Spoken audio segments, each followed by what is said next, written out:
Before we dive into tonight's true story, take a second, hit that like button. Subscribe if you dare, and tell us in the comments, where in the world are you watching from and what time is it there? Trust me, that one little comment might be the only thing that brings you back, because once you hear what happened, you will understand why YouTube keeps showing these stories to people who need to hear them. Now, lights off, volume up. Let's begin. I still don't know what I saw that night, and maybe I don't want to. It started out like every other hike I'd ever done, but by the end, I'd come to understand something I wish I hadn't, that there are things in those mountains that don't belong to us. My name's Aaron Keats.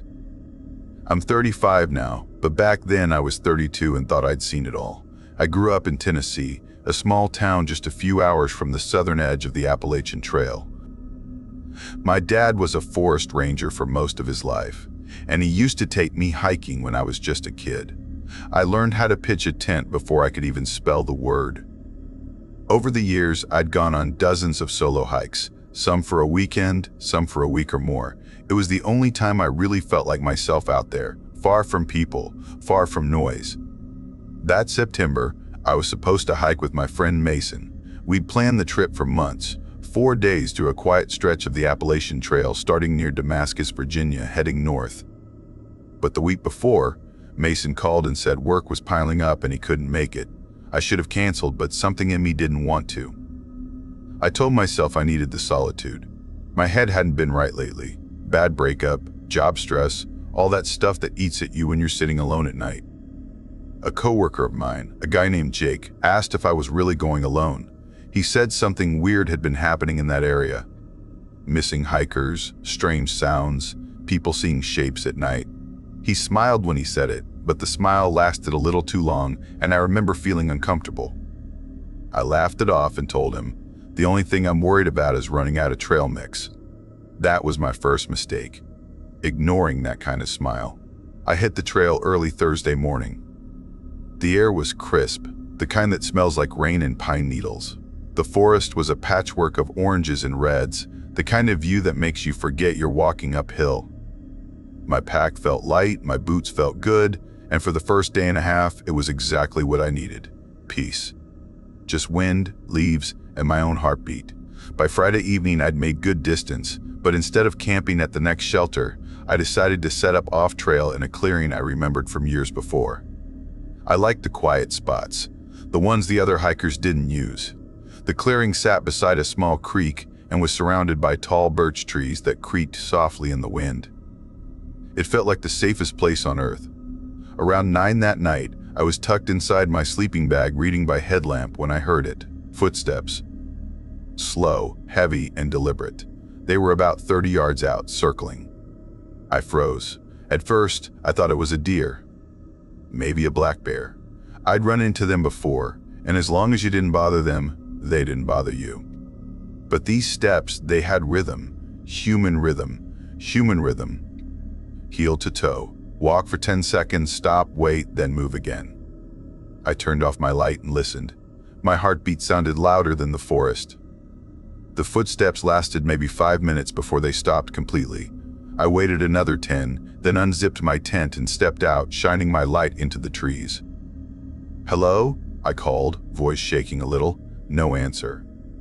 Just silence so thick it felt like the air had weight. After a while, I convinced myself it was probably an animal and climbed back into my tent. But sleep didn't come easy that night. The next morning, something was waiting for me outside my tent. About 10 feet away, near the ashes of my fire, were 6 small animal bones arranged in a perfect circle. They were white, polished, pointing inward toward a small black stone in the center. I swear they hadn't been there before. I'd cleared that patch myself. I just stood there staring at it, the morning light cutting through the trees. My first thought was, prank. Maybe some local kid screwing with hikers. But who would come out here just to do that? The nearest road was miles away. I took a photo with my phone, then kicked the bones apart and packed my gear fast. I told myself it didn't mean anything, but my stomach wouldn't believe me. That night, I made sure to stop at a proper shelter, one listed on the map called Laurel Ridge. Usually you'd see other hikers around those, but when I got there, the place was empty. Not a sound but the rustle of leaves. I built a fire, ate a quick dinner, and tried not to think about the circle. Around midnight, the footsteps came back. This time, they were closer, maybe 15 yards. Slower too, like whoever was out there wanted me to know they were there. I lay in my sleeping bag, staring at the tent ceiling, knife in one hand, flashlight in the other. Then I heard something worse, a hum. Soft at first, almost like someone trying to remember a song, just a low, tuneless murmur drifting through the trees. It circled my tent the same way the footsteps had. I could feel the vibrations in my chest, feel the wrongness of it. I wanted to yell, to run, but my body wouldn't move. I just lay there, muscles locked, waiting for it to stop. When dawn came, I tore down camp and headed north without even eating breakfast. My hands were shaking so bad I could barely lace my boots. At the next shelter, about 6 miles up, I found something hanging from the wooden roof beam, a small bundle tied together with strips of bark. Inside were more bones, some feathers, and what looked like dried berries. There was also a small scrap of paper with symbols drawn in charcoal. They looked like eyes, dozens of them, overlapping, staring back. That was when I started thinking maybe Jake's long smile hadn't been a joke. I wanted to quit right then, but my pride got in the way. I told myself one more night, then I'd head home. Just one more. That was the biggest mistake of my life. By Saturday night, I'd hiked near a high ridge called Hallow Bend, one of those exposed ridge lines where you can see the world stretch out in every direction. I found a flat spot just off the trail where the trees thinned enough for moonlight to reach the ground. I thought it'd be harder for someone to sneak up on me there. I built my fire high and kept it fed until the woodpile was half gone. Then, just after 10:30 p.m., my headlamp flickered. Once, twice. Then went black. I checked the battery, brand new. Tried turning it off and on again. Nothing. I swapped the spare batteries from my pack. Still nothing.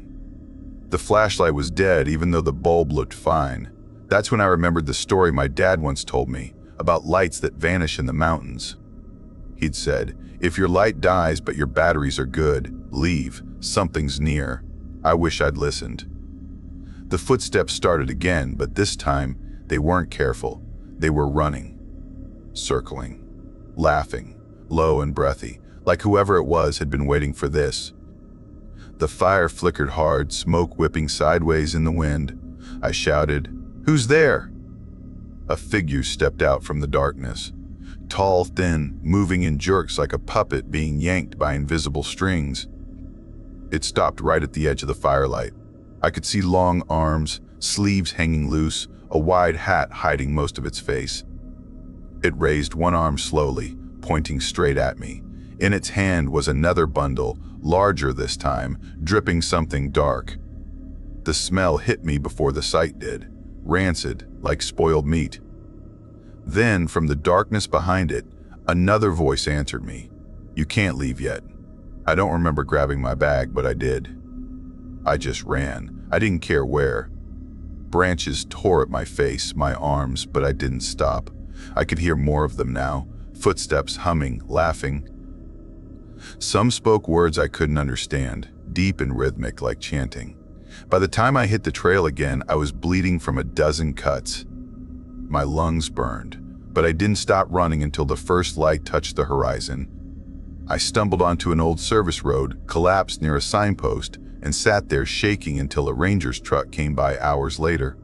They said I looked like I'd seen a ghost. I told them everything, the bones, the humming, the tall figure, the bundles. They didn't laugh. They just exchanged a look and called for backup. They found my camp later that day. My tent, my fire, and this part still makes me sick. More bone circles, bigger ones, like someone had been adding to them for a long time. A week later, they arrested a man named Harold Brenner, a drifter who'd been living illegally deep in the backcountry for nearly a decade. His campsite was filled with those same bark-wrapped bundles, dozens of them. He told them he'd been keeping watch for the ones who sing. The ranger said I was lucky. that he'd probably been stalking me, playing some twisted game. But Brenner was barely 5.5 feet tall and couldn't have weighed more than 130 pounds. The figure I saw was well over 6.5, maybe 7 feet, moving in a way no human body could. They said stress and darkness mess with your perception. Maybe they're right. But a few weeks later, I got an email from another hiker who'd been on the same stretch of trail a month before me. Attached was a still frame from a GoPro, the final shot before the battery died. It showed the man turning around on the trail, his face pale, eyes wide, his mouth was open mid-sentence. The caption beneath the frame said, "Who's filming me?" I stopped hiking after that. Sold my gear, moved back into the city. But sometimes, when I walk home late at night, I'll hear it again, that low hum drifting from somewhere just out of sight. And every time, I make sure the light in my hand doesn't flicker. Because if it ever does, I'm not staying to see what's waiting in the dark.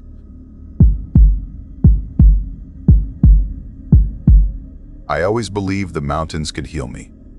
That was my first mistake. Back in early April, when the cold air still bit at the ridges of Tennessee, I made a choice that I thought would change my life for the better.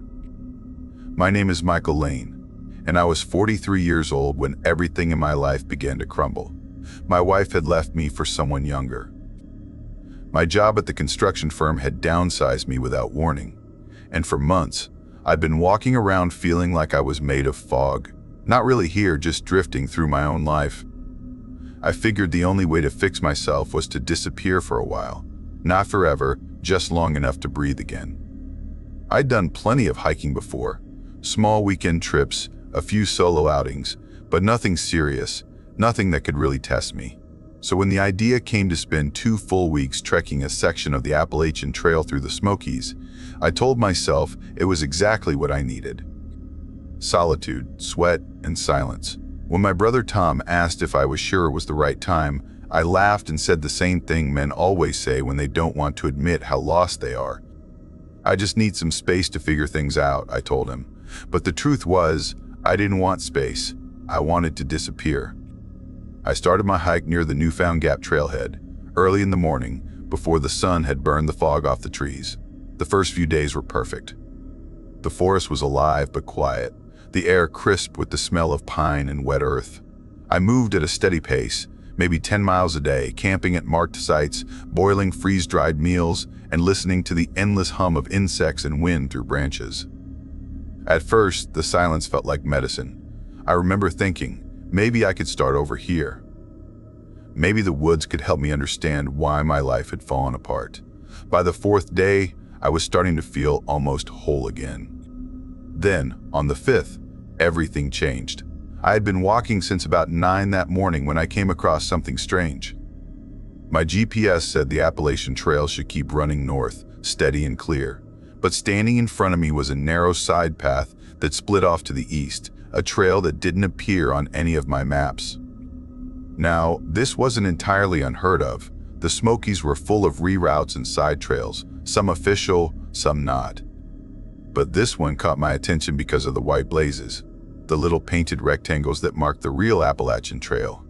They looked new, almost too new, bright white and perfectly spaced on the trees leading down that unmarked path.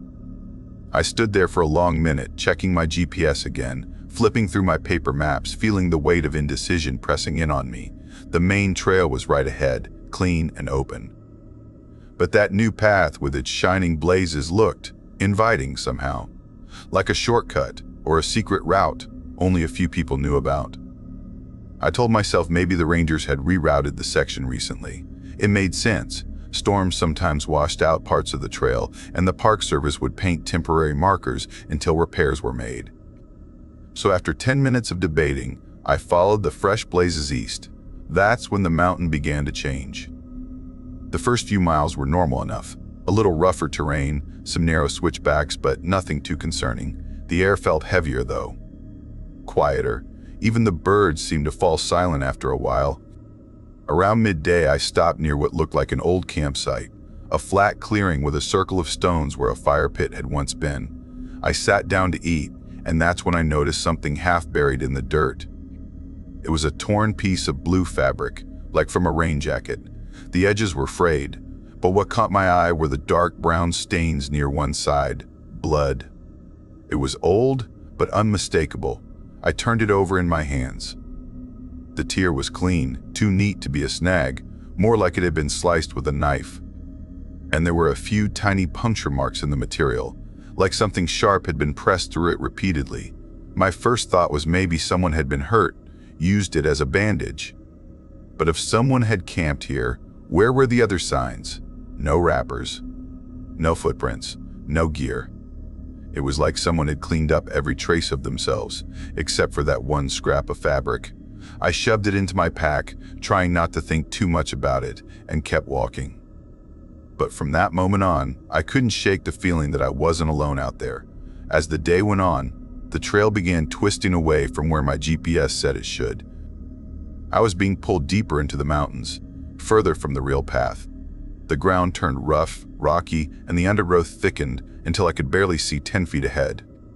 By late afternoon, I stumbled upon something else, a small digital camera wedged between two stones off to the side of the trail. I picked it up. It was a good model, expensive, heavy, still in decent shape despite the dirt and weather. The battery was dead, but the lens was clean. I turned it over in my hands, wondering why anyone would abandon something like this. And why hide it? It wasn't lying on the trail where it might have fallen. It had been tucked between the rocks, as if someone didn't want it found. The woods around me suddenly felt tighter. Every rustle in the trees made me jump.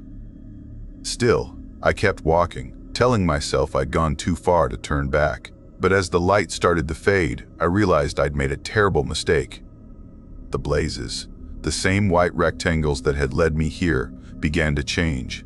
I noticed it first under the beam of my headlamp. The paint was wrong. It wasn't the matte, weathered white of the official trail markers. It was glossier, uneven. The brushstrokes were messy. Someone had painted them by hand. Someone had faked them. And I had followed them for miles. The realization hit me like ice water. My hand started shaking as I pulled out my GPS. The screen showed what I already feared. I was more than 6 miles off the real Appalachian Trail, deep in unmarked wilderness. The terrain between me and safety was jagged, full of ravines and cliffs. I couldn't make it back before dark, so I set up camp. I didn't light a fire. I didn't even unzip my tent for long. Every sound outside made my pulse jump. The snapping of branches, the low moan of wind through trees. But around midnight, I heard something that froze me to the bone. Voices. Faint, distant, but human. At first, I thought it was the wind playing tricks on me. But no, it was clearer now. Maybe 2 or 3 people talking softly somewhere beyond the trees. I couldn't make out the words, but they were real, drifting in and out with the rise and fall of the mountain. I stayed awake until dawn, clutching my knife, praying the voices wouldn't come closer. When the first light broke through the canopy, I packed up and started heading west, away from the fake blazes, toward where my GPS said the real trail should be. It took me 9 brutal hours to cross 6 miles. I scraped my hands raw climbing rock faces, tore my clothes on thorns, nearly twisted my ankles sliding down a ravine. By the time I finally stumbled back onto the real Appalachian Trail, my legs were shaking and I could barely breathe, but I was alive. I didn't stop until I reached the ranger station 2 days later. When I told them what I'd found, the fake blazes, the torn fabric, the hidden camera, and the voices, they took me seriously. I guess my face said enough. They sent a team out that same day. What they found still keeps me up at night. The false trail led into a deep ravine about 7 miles east of where I'd turned back. At the bottom, they discovered a crude campsite, not one, but several. There were tents, sleeping bags, and backpacks, some weathered, some almost new. Belongings from at least 6 different hikers. They found IDs, journals, bits of clothing. Some of the gear had been torn apart or slashed. And in one corner of the camp, they found a man.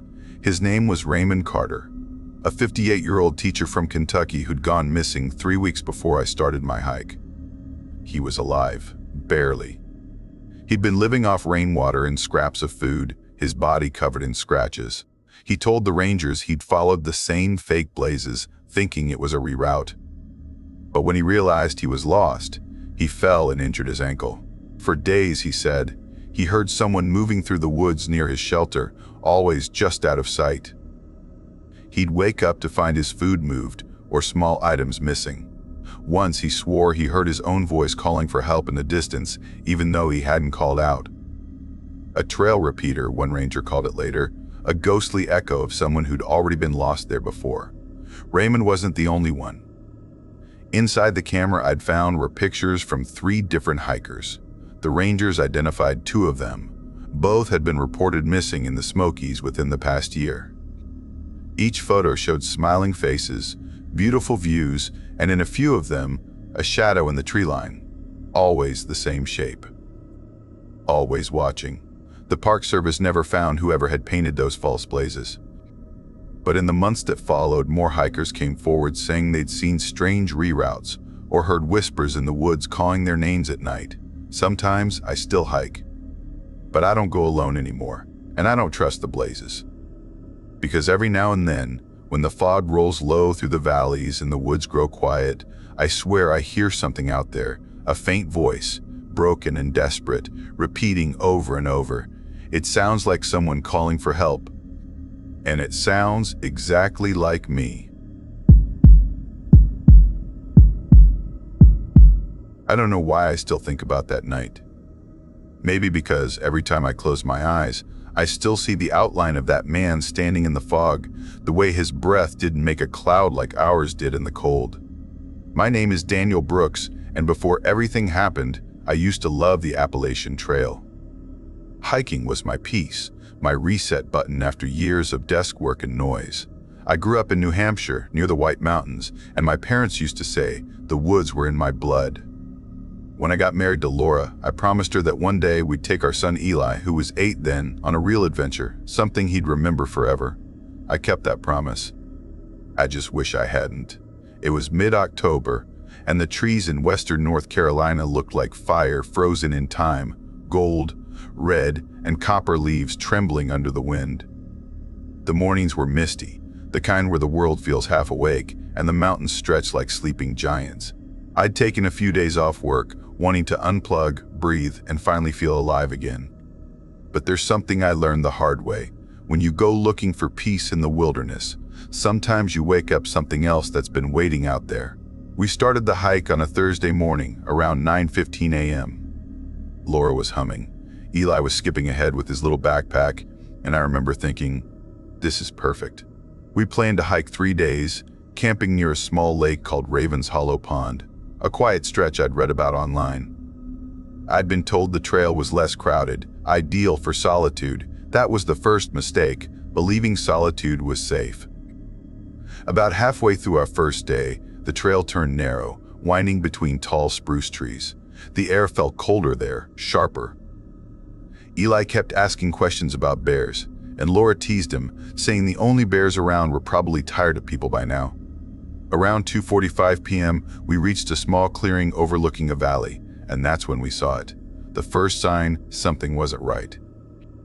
A wooden trail marker stood there, split down the middle as if someone had hit it with an axe. The carved letters were half gone, but someone had written fresh words in charcoal underneath, "Turn back." I thought it was a prank. Hikers sometimes do that, marking fake warnings to keep others away from good camping spots. So we ignored it. I wish we hadn't. By sunset, we reached Black Hollow Shelter, a 3-walled log structure sitting about 50 yards from the main trail. It looked typical weathered wood, a tin roof, and a fire pit nearby. But the air around it felt heavy, like the forest was holding its breath. Eli pointed at the ground beside the shelter. "Dad, someone's living here," he said. He was right. There were pots, ropes, a torn sleeping bag, and a pile of canned food near a plastic crate. At first, I thought maybe it belonged to a ranger or a long-term hiker. But then I saw the other thing. The tarp stretched between 2 trees behind the shelter, forming a hidden space. From where I stood, I could see something inside glinting in the dim light, like metal lenses or glass. Laura frowned. "This doesn't feel right," she whispered. And then a voice came from behind the tarp. "That's because it isn't right. "You folks shouldn't be here." A man stepped out, tall, thin, his hair long and matted like it hadn't been washed in months. His face was pale, almost gray, but it was his eyes that froze me, wild, focused, and empty at the same time. He wore an old army jacket and a knife hung from his belt. "This shelter's taken," he said flatly. I raised my hands a little, trying to stay calm. Didn't mean to intrude. "We thought this was public." He gave a small laugh that didn't sound like a laugh at all. "It used to be. Not anymore. I've been keeping this place safe for years. I fix it, I watch it. It's mine now." Laura stepped beside me, her voice soft. "We've hiked over 10 miles today. Our son's tired. Could we share the space for one night?" "We'll leave at dawn." The man's eyes shifted to Eli. "Your boy, huh?" "Strong kid. Looks like he could handle himself out here." He smiled, but there was nothing kind in it. My heart dropped like a stone. I said quietly, "We'll just move along. No trouble." The man's expression didn't change. "You'll move when I say you can." Then he gestured toward the shelter with his knife hand. "Sit down, let's talk." I don't get many families this deep in the trail. Eli moved closer to Laura, gripping her jacket. My chest felt tight. I wanted to grab them and run, but something in his stare pinned me in place. There was something calculated behind it, like he was studying us. I noticed a logbook sitting near the shelter entrance. Most shelters have one for hikers to sign and share notes. I opened it, maybe out of habit, maybe just trying to stay calm, but the entries weren't normal. Instead of notes about the weather or gear, they were lists, names, dates, descriptions. Solo hiker, male, mid-30s, expensive gear. Couple with young boy, passed through 2 nights ago, seemed lost. One entry was dated just 2 weeks earlier, family of 4. Daughters will be useful. I felt the blood drain from my face. "Laura," I whispered, "we're leaving." The man noticed. His grin widened. "You like my journal?" "I keep track of visitors. Helps me remember who's worth keeping." That was enough. I turned toward Eli. "Buddy, go wait on the trail. Now." The man's smile vanished. "No, the boy stays." He took a step toward Eli, and instinct took over. I grabbed his wrist before he could move closer, twisting it back. "Don't touch him," I said, my voice shaking. He tried to draw his knife, but adrenaline hit me like a storm. I shoved him backward and yelled, "Run!" Laura didn't hesitate. She grabbed Eli's hand, and they bolted toward the trail. I held the man just long enough for them to get distance, then I ran too. Branches whipped my face as I chased the faint beam of Laura's headlamp ahead. Behind us, I heard footsteps. Then, faintly, a voice. "You can't leave! You don't get to leave!" We ran for nearly 3 miles in the dark. At one point, the fog grew so thick that the headlamps barely cut through it. That's when I saw it, off to my left, maybe 20 feet away, a shape moving parallel to us. A person-sized shadow walking in perfect sync, never crossing our path. "Laura," I whispered, gasping. "Do you see that?" She didn't answer. She just tightened her grip on Eli and kept running. We reached the parking lot near midnight, 12:27 a.m. to be exact. The air was freezing, our breaths heavy. We locked ourselves in the car and waited until sunrise before calling the rangers. When they searched the area the next morning, they found the tarp camp exactly as we'd described, but the man was gone. What they did find, though, chilled me even more. Hidden behind the shelter was a small camera pointing directly at the trail, its batteries still warm. Inside a buried cooler, there were dozens of SD cards labeled with dates and names. Later, the ranger told me they contained hours of footage, families, solo hikers, children, all filmed from the shadows.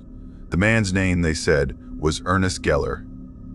He'd been living illegally in that area for nearly 3 years, documenting hikers, following some of them.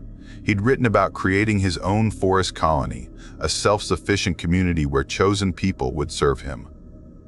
They also found an old map marked with symbols, most near frozen lakes and old shelters along the trail. And one entry in his notebook read, "The reflection tells me when to collect." That phrase haunted me. Reflection. When I look back through our photos later, one image from Raven's Hollow Pond stopped me cold. We'd taken it our first afternoon, just me, Laura, and Eli standing near the water. But in the reflection, there were 4 figures. There shouldn't have been 4. Even now, years later, I sometimes wake up around 4 a.m. to a soft knocking sound, 3 quiet taps against our bedroom window, always the same rhythm, always the same time. I tell myself it's just wind or branches or my imagination replaying the worst night of my life. But sometimes, on cold mornings when fog creeps low over our backyard, I see something else, a faint outline moving in the mist, walking parallel to the house, never crossing the yard. And every time it happens, I remember what the ranger said before we left the station. The trail runs over 2,000 miles, Mr. Brooks. You found one of them. There might be others. We still hike sometimes, but never at night, and never anywhere near the old shelters. Eli's 13 now, taller, stronger. But when we pass by lakes or foggy stretches, he always grabs my hand. He says he can still see that extra reflection sometimes, waiting just behind ours, smiling faintly like it's been there all along.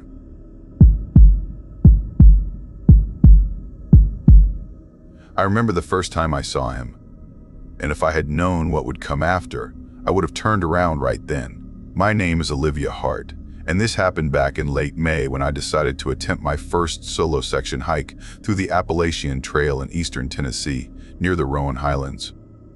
I was 35, not a beginner by any means, but not some wild survivalist either. I'd spent years hiking with groups, friends, and meetup crews. But I'd never gone more than a single day completely alone in the woods. That spring, I was craving solitude. My father had passed away 2 months earlier, and silence had become both my punishment and my comfort. So I planned a 4-day section hike, just me, my backpack, and the mountain air. A close friend from my hiking club had warned me, "Are you sure you want to go alone? That stretch gets real quiet after sunset." I'd laughed it off, told her I was prepared.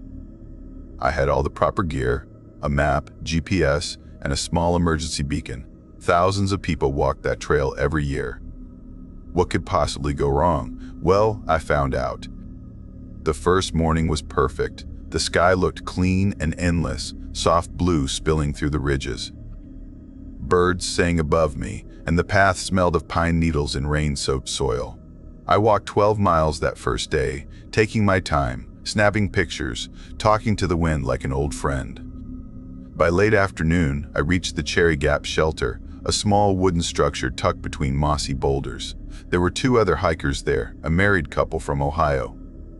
They offered me tea and we spent the evening talking about trail snacks, blisters, and the best campfire stories we'd heard. Everything felt peaceful, safe. But peace never lasts long in stories like these. The next morning, around noon, I met someone else on the trail. He came out from behind a curve in the path, walking slow but steady. His name, he said, was Daniel. He was in his mid-40s, tall and wiry, with a sunburned face and deep-set eyes that didn't seem to blink enough. He said he was doing a flip-flop through hike, starting in the middle and finishing both ends later. At first, he was friendly enough. We talked about the weather, about how steep the next section would be, about blisters and boots. But soon his questions turned different. He asked where I was from, what I did for a living, whether I was married. He wanted to know which campsite I'd stay at that night. His tone wasn't flirtatious. It was measured, curious, like he was collecting details for a file. When I gave short answers, his smile faded a little, his eyes narrowing like he was trying to read my thoughts. I remember thinking, maybe he's just socially awkward. But when I slowed down to take a sip of water, I noticed he didn't pass me. He slowed too. When I sped up, so did he. That was when I decided to end the conversation. I told him lightly that I preferred hiking alone. He nodded, saying he wanted to rest at the next stream anyway. I quickened my pace, putting a good mile between us. But peace is a fragile illusion on the trail. That night, I set up camp at a small clearing near Hughes Gap, just off the trail. It was quiet, too quiet maybe. The kind of silence that presses against your ears until you can hear your own heartbeat. I was cooking my freeze-dried dinner when I heard footsteps behind me, slow, deliberate, crunching through the leaves. I froze. Then a voice. "Evening," he said. It was Daniel.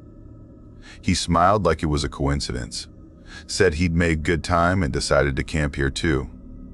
My stomach sank. There were plenty of other camping spots nearby, yet somehow he'd picked mine. I forced a polite smile and said sure, he could set up nearby, but I placed my tent a full 30 yards from his. As the sun disappeared, I saw his lantern flicker 3 times, just 3 quick pulses of light right before I heard the sound of soft footsteps circling. I told myself it was my imagination, wind, animals, anything but him. But I didn't sleep much that night. Every few hours, I'd see that faint headlamp beam sweeping through the trees, and once, I could swear I heard him humming. It wasn't a song I recognized, just a slow, low melody, like an old lullaby sung too quietly. The 3rd day, I woke before sunrise and packed fast, wanting to get distance between us. I started hiking before the light even reached the treetops. By noon, I reached the next shelter, and my heart nearly stopped. Daniel was already there. He was sitting on the edge of the shelter eating trail mix like he'd been waiting all morning. I asked, "How did you get here so fast?" He smiled, chewing slow. "I start early. Like to cover ground before it gets hot." But that didn't make sense. There were no shortcuts, no alternate paths, and the distance between my last camp and this shelter was too long for him to have beaten me there, unless he'd known another way through. That realization hit like a cold hand against my neck. He wasn't following the trail. He was moving through the woods, unmarked paths, old game trails, maybe even logging roads. He knew the area better than I did. That's when fear began to twist inside me. I decided to test him. I told him I was taking a detour to see a waterfall about 3 miles east, just a small side trail. He perked up, asking which direction, how long I planned to stay. I gave vague answers, trying to sound casual. Then I did the opposite.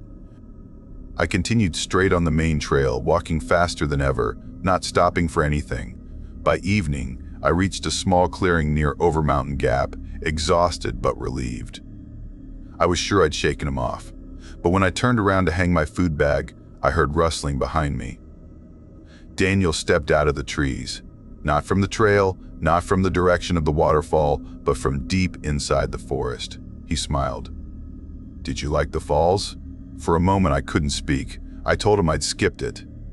He nodded, like he already knew, and in that second I realized he'd been tracking me the whole time. That night, his lantern flickered again, 3 slow pulses before footsteps circled my tent. I barely breathed. At around 2:17 a.m., I heard him whispering to someone, but when I peeked through the zipper slit, he was alone, his lips moving to no one. By the next morning, I'd made my decision. I was done. I hiked straight for the nearest road crossing, barely stopping for water. My heart felt like it might break my ribs with every step. When I reached the asphalt, I called a shuttle driver to come pick me up and take me into town. I told myself I was being paranoid, that Daniel was just a strange but harmless man. Then, as I stood there waiting, I saw him again. He emerged from the trees about 50 yards away, watching me. He didn't move closer, didn't wave, just stood there, his head tilted slightly like he was studying something behind my eyes. When the shuttle pulled up, he turned and walked back into the woods, disappearing as if he'd never been there. I reported him to the local ranger station when I arrived in town. I told them everything, his name, what he looked like, the way he kept appearing out of nowhere. The ranger, a middle-aged man with tired eyes, listened carefully and took notes. He said it wasn't the first time they'd heard of someone like that in this region. 3 days later, he called me. They'd found caches hidden along the trail, small collections of supplies tucked inside hollow logs and rock crevices. Some contained trail maps, others binoculars, and one had a small notebook. Inside were pages of notes about different hikers, mostly women, detailing their routes, physical descriptions, even the color of their backpacks. The handwriting matched Daniel's description of a field log he'd mentioned earlier. They never found him. The ranger told me he might have moved to another section of the trail or simply melted back into the wilderness, where men like him can disappear forever. I still think about him sometimes. About how long he might have been watching me before we met. How much he already knew about me. And I think about that flickering lantern, the one that blinked 3 times right before he'd appear. Sometimes, when I hike now with friends, I see a faint light far off between the trees, flickering in that same rhythm. 3 flashes, then silence. And when I hear the wind move through the branches, sometimes it sounds like humming, an old song, slow and wordless, drifting through the dark woods of the Appalachian Trail. I hike with others now. I always tell people exactly where I'll be. I check in every day. But deep down, I know something I wish I didn't. The most dangerous creatures out there aren't the bears or snakes or storms. They're the ones who walk on 2 legs, move too quietly, and know every shadow of the trail by heart. And somewhere out there, in those endless green mountains, I think he's still watching, still perfecting his hunt. I remember the sound before anything else. That low, hollow wind curling through the trees like it was whispering secrets meant for someone else. It was the kind of sound that makes you pause mid-step without even knowing why. My name is Ethan Cole, and back in September of last year, I organized what was supposed to be a relaxing hiking trip with 3 close friends along a quiet section of the Appalachian Trail that runs through the Laurel Highlands of southwestern Pennsylvania. At the time, I was 39, a high school science teacher from Harrisburg, and hiking had always been my escape from grading papers and fluorescent lights. Every fall, a few of us friends from college picked a new section of trail to tackle. It was our yearly ritual, our way of pretending we were still wild enough to belong out there. That year, though, I was the one who picked the route. I'd read online about a beautiful but remote stretch running through old coal country, thick forest and broken hills threaded with forgotten mining roads. A few people mentioned old shafts and collapsed tunnels, but it sounded more like local color than an actual concern. When my buddy Marcus raised an eyebrow and said something like, "I heard that area's got some sketchy old mines, people disappear out there sometimes," I just laughed it off. I told him the same thing I tell my students before field trips. Don't worry, everything's planned. Everything's safe. Well, that line doesn't hit the same anymore. Our group that September was me, Marcus, my coworker Alan, and my sister's fiance Rob. We were all in our 30s, all decent hikers, all too confident for our own good. We started on a Thursday morning, planning to cover about 15 miles a day through the high ridges and coal basins that no tourist ever visits. The first 2 days went exactly how trips like that should. Crisp mornings, golden leaves, coffee boiling over the little camp stove. The kind of moments you take pictures of but never quite capture. We laughed, told old college stories, complained about work and marriages, and joked about the ghosts of coal miners like kids around a campfire. By Saturday afternoon, we were deep into one of the most isolated sections, miles from the nearest road, surrounded by endless green and gray hills. That's when we heard it. A voice, faint at first, drifting through the trees to our left. Then clearer, a woman's voice calling for help. It was thin and raw, the kind of sound that grabs your spine and won't let go. She was yelling, "Help us!" again and again, like she was crying and choking at the same time. Alan stopped dead, turning his head toward the echo. "Someone's hurt," he said. Marcus was already reaching for his pack. "We can't just ignore that." I looked at the map. According to it, there were no side trails in that direction, just steep ravines and heavy forest. Something didn't feel right. "Wait," I said, "there's no campsite out that way." "No old shelters either." Rob glanced up from his compass. "Then how the hell are they out there?" We stood listening for another call. It came again, louder this time, more desperate. That did it. Marcus and Rob started pushing through the brush before I could stop them. Alan hesitated just long enough for me to say what was already clawing its way through my chest. "I don't like this." He gave me a nervous smile. "We'll be fine." Probably just someone who wandered off the trail. Against my better judgment, I followed. The forest closed around us like a throat. The terrain got worse, fast fallen trees, loose rocks, thorn bushes that tore our sleeves. Every few minutes, we'd stop and listen, and the voice would come again, always a little farther ahead. After about 30 minutes of fighting through undergrowth, we reached the edge of a ravine. Below us, half hidden under vines, was the dark mouth of an old mine entrance. That's where the voice was coming from. It was louder now, echoing off the rocks. "Please help us. We're trapped." There was a collapse. Marcus leaned over the edge, eyes wide. "We need to get down there." But Alan grabbed his arm. "Hold on, look at the ground." There were no tracks. No disturbed dirt, no gear, no footprints, nothing. It looked like nobody had been near that place in years. I shouted down, "How many of you are there? Are you hurt?" The reply came quick, the same woman's voice. "2 of us." "Please hurry." Her words were perfect, too perfect. I'd done enough first aid rescues to know that people in real pain don't talk like they're reading from a script. I tried again. "What are your names? Where are you from?" Silence. Then the same phrases again, in the same rhythm, like a recording on loop. My stomach dropped. I said quietly, "That's not real. It's a recording." Marcus frowned. "What? No way. No way."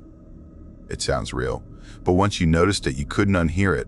The faint hiss under the voice, the identical tone, every repetition. Someone had planted a speaker down there." "This is a trap," I said, my mouth dry. "Someone's trying to lure people into that mine." Rob shook his head. "Why would anyone do that?" I didn't have an answer, but my instinct screamed at me to leave. Abandoned mines are death traps even without human interference. Unstable beams, toxic air, bottomless shafts. But this was something else. I turned to the others. "We're going back." "Now." Alan nodded immediately. "He's right. This doesn't make sense. If someone's really down there, the rescue teams can handle it." We started to turn back when a new sound froze us all, footsteps from behind us in the woods. Slow, careful, deliberate. Whoever it was, they were following us. We stood still. The steps stopped too. That was when I realized it wasn't just one person. There were at least 2. "Move," I whispered. "Don't run. Just move." The hike back felt endless. The voices from the mine kept looping behind us, distant but still audible, while the footsteps trailed us through the brush, always staying just out of sight. Once, Rob turned his flashlight toward the trees, and for a second, I swore I saw a shadow move against the beam. Our shadows stretched across the leaves, but one of them kept moving even when we didn't. By the time we stumbled back onto the main trail, my legs were shaking. We didn't talk until we reached the next junction, nearly 3 miles away. Only then did we stop to breathe. Marcus broke the silence. "What the hell was that?" None of us had an answer. That night, we made camp near a small creek. None of us wanted to admit how shaken we were, but nobody laughed or told stories by the fire. The forest felt wrong, too quiet, like it was listening. Around 2:17 a.m., Alan shook me awake. "Ethan," he whispered. "Something's not right." He held out his wristwatch. It was stuck at 3:17 a.m. So was his phone. So was mine. So was Marcus's. Every device we had froze at the same time. Stuck time. Then we saw it. Hanging from a branch just outside the glow of our firelight was a clump of human hair, long and dark, tied into a knot with red thread. I felt the breath leave my chest. When we looked around, we found more dozens of them, strung from branches like some kind of warning or ritual, swaying gently in the night breeze. Marcus whispered, "Someone's been here." No one argued. We packed what we could and left camp before sunrise, walking fast, barely talking. By mid-morning, we reached a ranger station. The ranger listened quietly as we told him everything about the voices, the mine, the footsteps, the hair, the frozen time. He didn't laugh. He just nodded slowly and said, "You boys are lucky you didn't go inside." We've had reports of missing hikers out that way for years. When we asked if they ever found anything, he looked out the window toward the hills. "Sometimes we find what's left of them." A few days later, a state police officer called me back. They'd investigated the site. The mine existed. The voice was indeed a battery-powered speaker hidden near the entrance. Inside, they found wires, detonation remnants, and a pressure trigger buried under the dirt. Someone had rigged it to collapse the tunnel if anyone stepped inside. Near the mine, they also found a small campsite, maps of the trail, a long-range camera, and a notebook filled with dates, hiker descriptions, and tallies. 3 tallies were marked in red ink with the word gone. The officer told me quietly that 3 hikers had vanished in that section the month before, solo hikers. None reported missing because no one knew they were there. The person responsible was never found. That should have been the end of it, but a week later I started seeing shadows again. Not in dreams, on my evening walks. I'd pass under the streetlight and see my shadow move just a heartbeat slower than me, like it lagged behind, trying to catch up. I haven't hiked alone since. Sometimes I still wake in the middle of the night and check my watch. When it flickers to 3:17 a.m., I can almost hear it again, that looping voice calling from the dark, "Help us. Please help us." And I wonder how many people never learn that sometimes the wilderness doesn't just hold danger, it builds it. Because out there, the most terrifying predators aren't wolves or bears. They're the ones who know how to turn your kindness into your grave.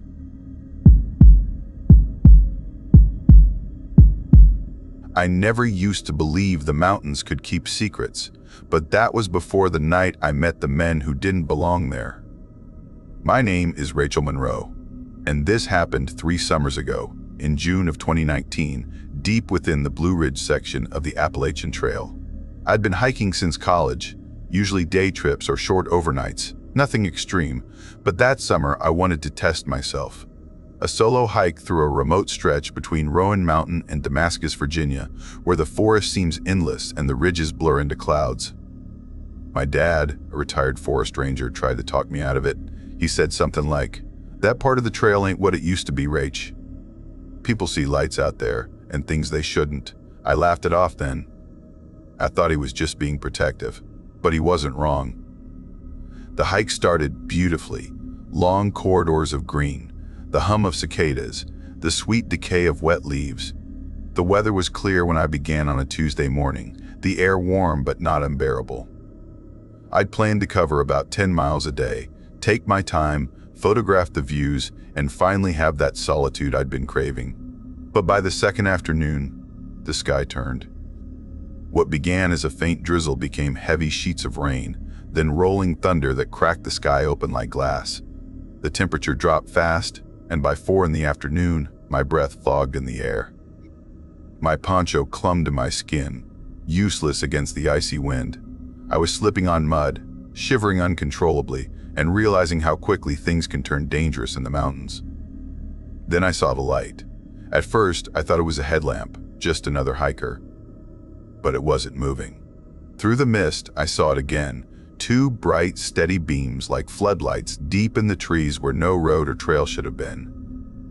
My GPS didn't show any structure nearby, but as lightning flashed across the ridge, I caught sight of a low building, half hidden by firs. It didn't make sense. Nothing official was marked there, no ranger outpost, no shelter, nothing. Still, the idea of warmth and safety was impossible to ignore. My fingers were numb and the rain had soaked through everything I owned. When I got closer, I saw a figure step out under a metal awning. A man in dark clothes, maybe in his late 40s, tall, solidly built. He was holding a flashlight and a radio hung from his belt. "Hey there," he called over the wind. "You're drenched. Come on in before you freeze." I hesitated. Something about his tone was off. Too smooth, too eager. But lightning cracked again, and the rain came down harder. I told myself he was probably maintenance or search and rescue. The building looked like a facility of some kind. Antennas on the roof, a few trucks under a covered area. "What is this place?" I shouted back. He smiled faintly, his teeth white in the flash of lightning. "Trail maintenance station. We handle weather alerts and rescues in this area. You're lucky to find us." Lucky. That's the word that stuck in my head later. Inside, the air was warm, dry, almost comforting. A heater hummed in the corner. 2 more men were sitting at desks, both wearing dark uniforms, unmarked, no badges, no patches. The man who'd greeted me introduced himself as Frank, and the others were Reed and Owen.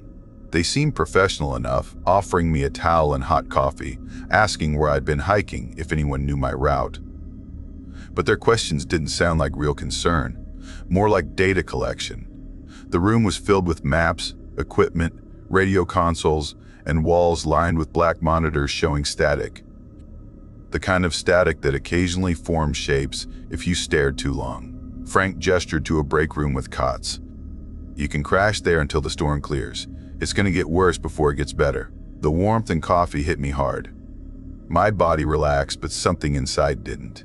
Every time one of them spoke on the radio, the conversations were clipped and coded. Numbers, phrases that meant nothing to me.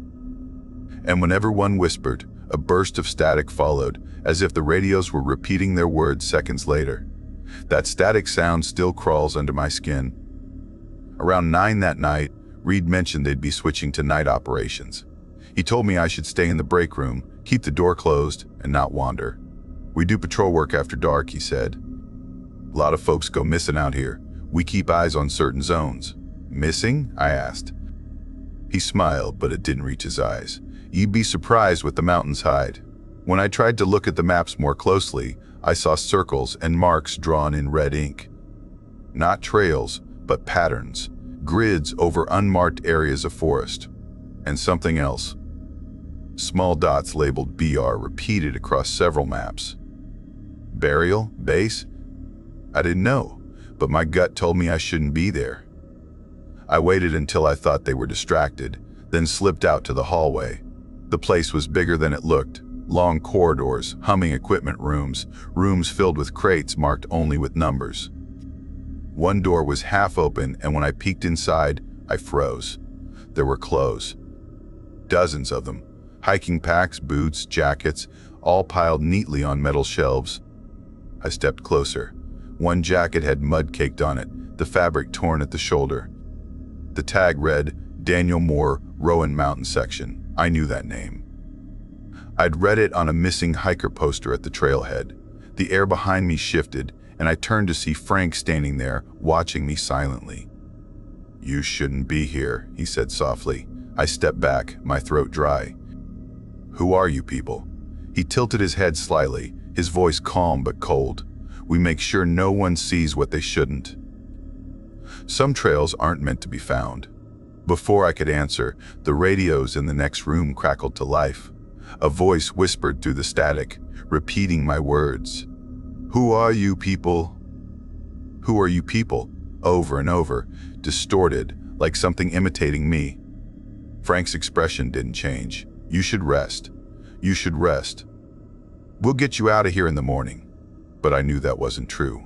Later that night, around 2:17 a.m., I heard voices outside the break room door. I crept closer, heart pounding. "She saw the storage room," Owen said. "Then she's not leaving," Frank replied. "Same as the others?" A pause. "We'll process her before sunrise." My blood went cold. I waited until their footsteps faded, then grabbed my soaked jacket and pack.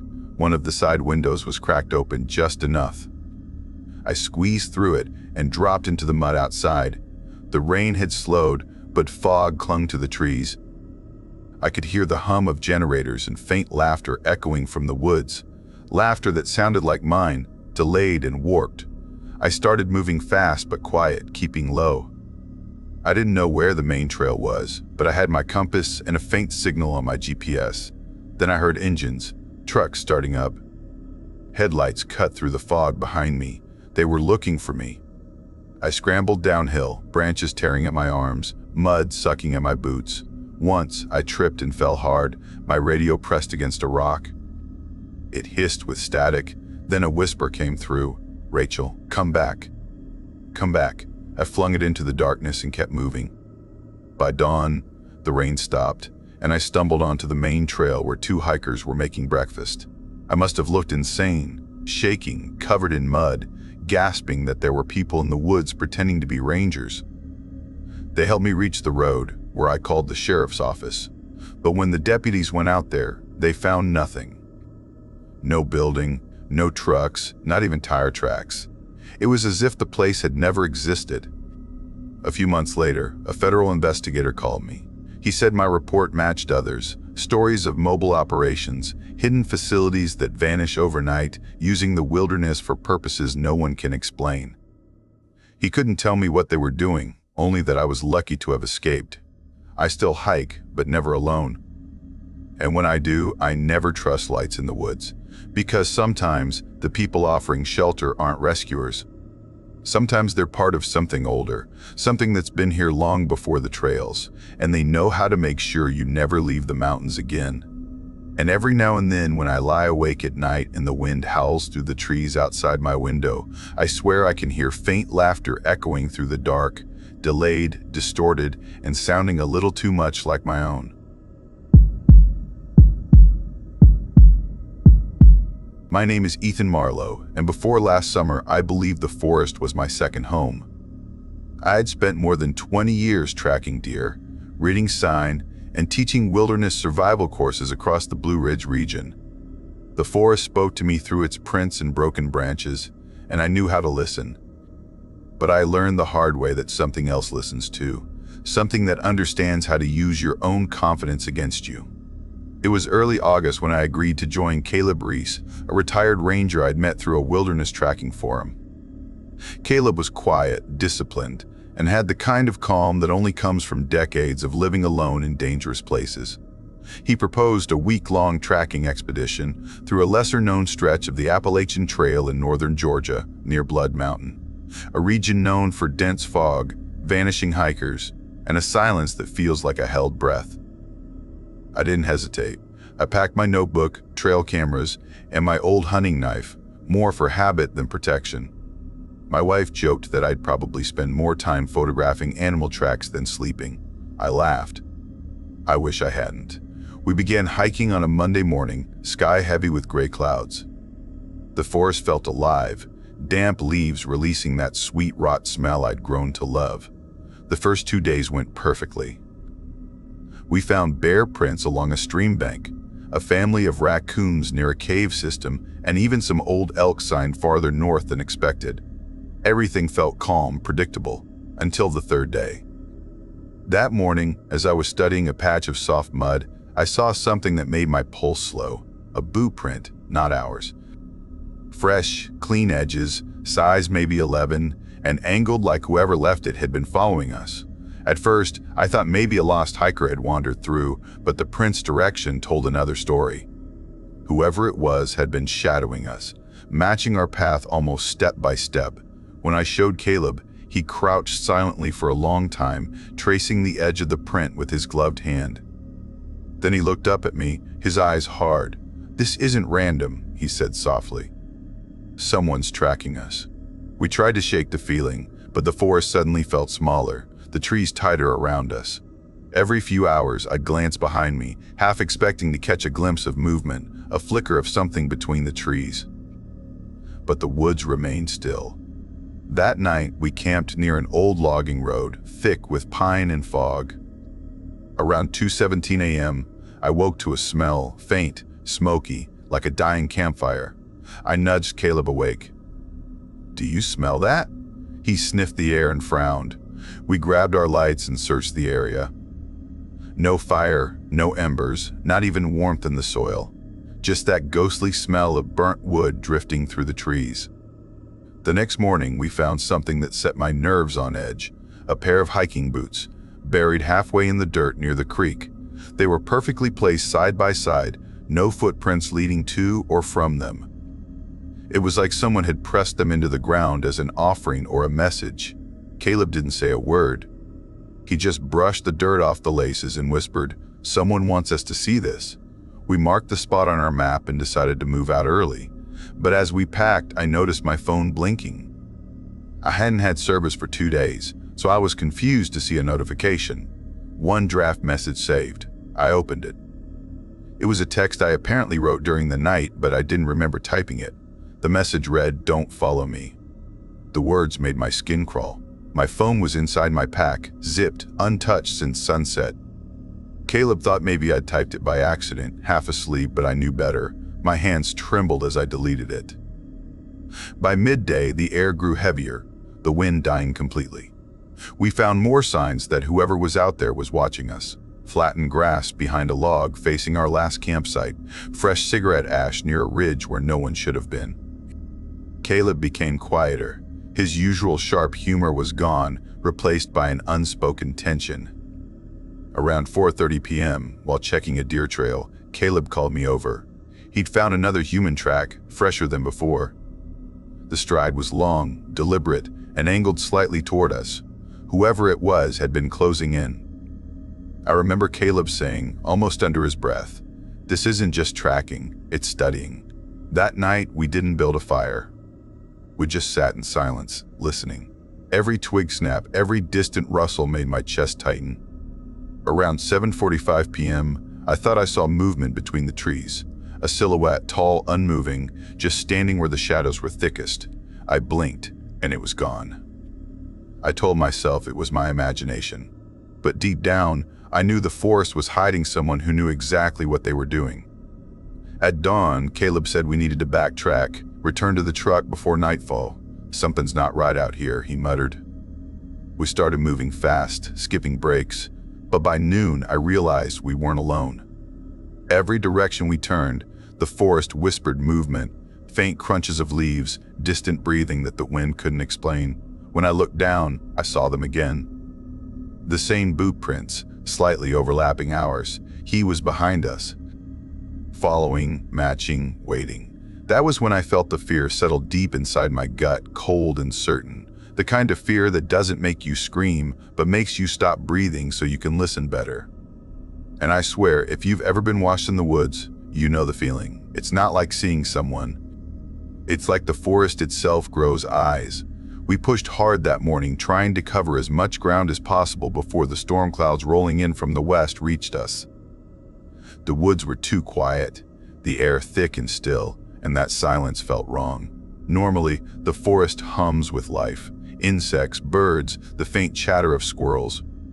But that day, nothing moved. Even the wind seemed to stop at the tree line, like it didn't want to follow us any farther. By early afternoon, Caleb stopped near a narrow ridge. He crouched, scanned the ground, and said, "He's hurting us." I stared at him, confused. "What do you mean?" He pointed to a series of faint impressions in the dirt, small stones turned over, bits of moss crushed. "He's cutting off our exits," Caleb said. "Each time we change direction, he anticipates it. Whoever's out there knows how to steer us where he wants." I wanted to believe he was wrong, that this was just paranoia feeding on the quiet, but deep down I felt it too, that invisible pressure guiding our steps. We reached a narrow stream around 5:30 p.m. and decided to take a short rest. I knelt by the water, splashing my face, when I caught a reflection behind me. Something moved just beyond the trees. I turned fast, but the space was empty, nothing but dark trunks and mist curling low over the ground. My heart hammered so loud it drowned out the sound of the stream. "Did you see him?" Caleb whispered. "I don't know," I said. Something was there. We didn't talk after that, just packed our gear and started moving again. A few miles later, we came across something that still chills me every time I think about it. Hidden behind a natural wall of rock and fallen branches was a small clearing, no larger than a tent site. But this place wasn't a campsite. It was a hide. A surveillance post. Whoever built it knew exactly what they were doing. The camouflage was perfect, using local moss and bark patterns to blend seamlessly into the hillside. Inside were food wrappers, empty water bottles, and a few pieces of gear, a pair of binoculars, a notebook, and a map of the local trail system. The notebook was filled with neat, tiny handwriting. I flipped through the pages and felt my stomach twist. The notes described hikers, physical descriptions, routes, what time they usually stop for rest, and strange lines labeled vulnerability window. Some entries even had names. One page stopped me cold, a detailed note about a family of 4 that had camped nearby just 2 weeks earlier. It listed their gear, their level of fitness, and something underlined twice: low threat potential, high acquisition value. I looked at Caleb, my hands shaking. "What does that mean?" I asked. He didn't answer right away. Then, quietly, he said, "It means he's hunting them." I felt the blood drain from my face. The forest, the silence, the buried boots, it all made sense now. Someone had been living out here, watching hikers, learning them, selecting them. We photographed everything, the notes, the maps, the hide itself. Caleb used his satellite communicator to contact law enforcement. But before we could finish packing, a sound froze us both. Footsteps. Not heavy, not careless. Calculated, precise. They came from somewhere above us, on the ridge. I scanned the tree line. Nothing. Then, faintly, the smell of smoke drifted through again, that same sickly sweetness of burned pine. "He's close," Caleb whispered. We extinguished our light, gathered what we could, and started moving fast, not down the trail, but off it, through the thick brush and steep incline. We thought it might confuse him. But every few hundred yards, we found signs of his presence. A freshly broken branch, a footprint half sunk in mud, always just a few hours old. By sunset, we were completely off the trail, lost in a sea of trees that all looked the same. The fog thickened until visibility dropped to only a few feet. The forest swallowed the light. Caleb stopped suddenly. "He's leading us," he said. "He's controlling where we go." I didn't want to believe it, but he was right. The terrain around us had narrowed into a natural funnel, ridges on both sides, only one clear path ahead. We were being guided like prey into a trap. Around 9:15 p.m., Caleb pulled out the satellite communicator again, but the screen flashed, no signal. I wanted to scream. That thing was supposed to work anywhere, but the mountain around us must have been blocking it. That was when we heard it, a faint metallic click echoing through the trees. Not a branch. Not an animal. Metal. Metal. Deliberate. "He's watching us right now," I whispered. Caleb scanned the shadows, his breathing steady but shallow. "Keep moving," he said. "Don't stop. Don't talk." We pushed through the night, guided only by the pale wash of moonlight filtering through fog. Every few minutes, I swore I heard something behind us. Not footsteps, but breathing, soft and measured, matching our rhythm. Around 2:37 a.m., we stumbled upon another clearing. There, in the center, sat a rusted trail marker, old and bent, pointing nowhere.